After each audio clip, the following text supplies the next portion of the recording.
Some of the congregation has asked a couple questions, Okay. and let's see if you can answer some. All right. All right. So, one was, how long have you been rocking that haircut? And have you ever had a mustache? Yeah, well, actually, there was a time when I didn't have any of this hair on my face, and this hair has been since 1978. If you were a rock star, Yeah, who would you be? Paul McCartney. No question. I wanted to be Paul McCartney for a long time. Really? Yeah. Did you, like, play air guitar in the mirror? Yes, exactly. All right. Yep. So, do you believe that animals go to heaven? Yes. Well, you do. Yes. Huh. Can you Totally. elaborate on that one? Well, well, according to the Book of Revelation, it's a new heaven and a new earth, and the earth is about plants and animals and trees and rocks, and they're part of the earth, and so they will be there too. Some of my best friends will be there, the animals I grew up with. Now, I saw a bunch of rocks outside Yeah, by a tree. right.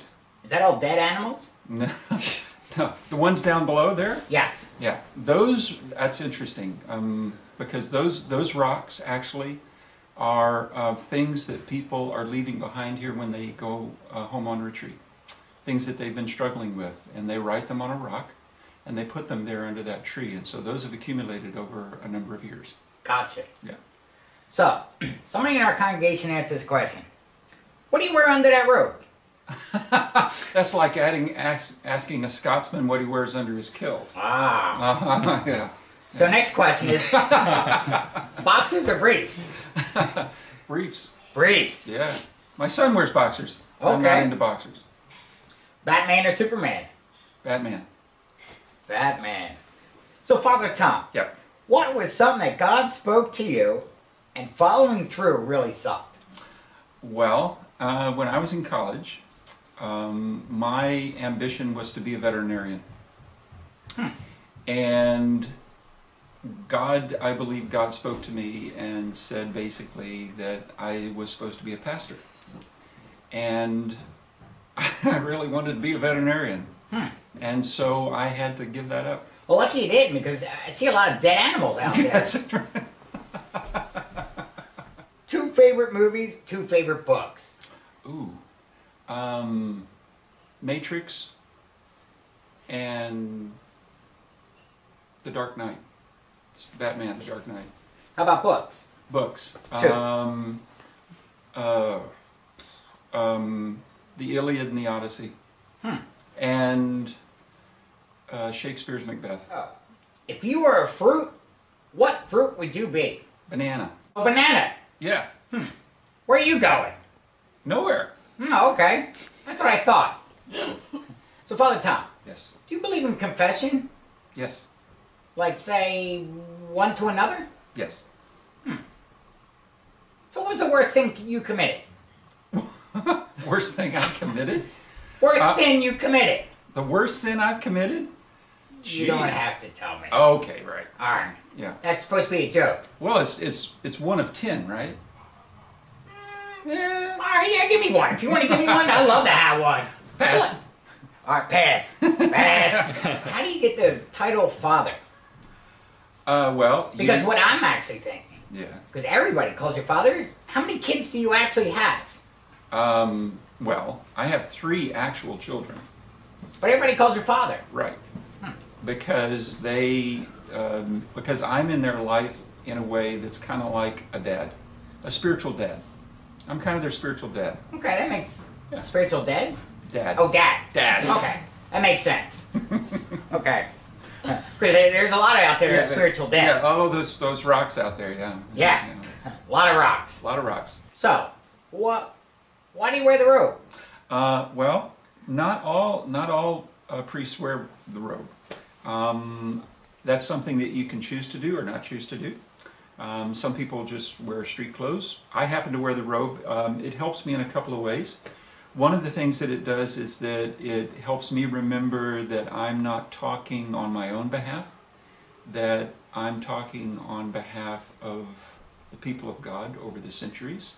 And so it's a a great reminder to me that I'm kind of putting on that voice as I speak with people and share with people.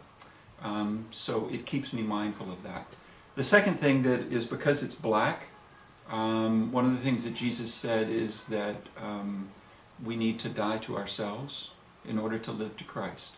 And so the black reminds me that I'm dying to myself in order to be able to reflect the light of Christ. So that's why I wear it. And it's very helpful to me. Gotcha. Yeah. Okay. So, when you die, what do you think your tombstone would say? Oh, wow. What do you want it to say? What do I want it to say?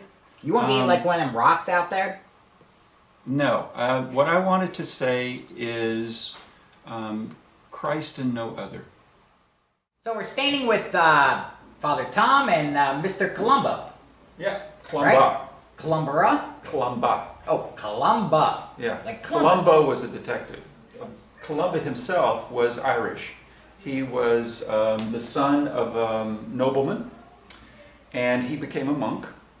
And as a result of becoming a monk, one of the things that he did, you remember you talked about sins. One of the things that he did that was not okay back then was he made a copy of the Psalms. He wrote his own copy. He copied a copy of the Psalms without permission. Yeah. So let me ask you a question. Yeah. In your own belief, why would you think he would copy the Psalms?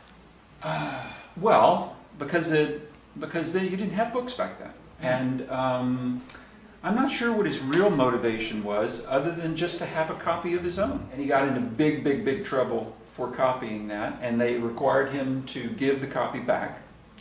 And there was actually a bit of a war fought over that, and 1,000 people died in that.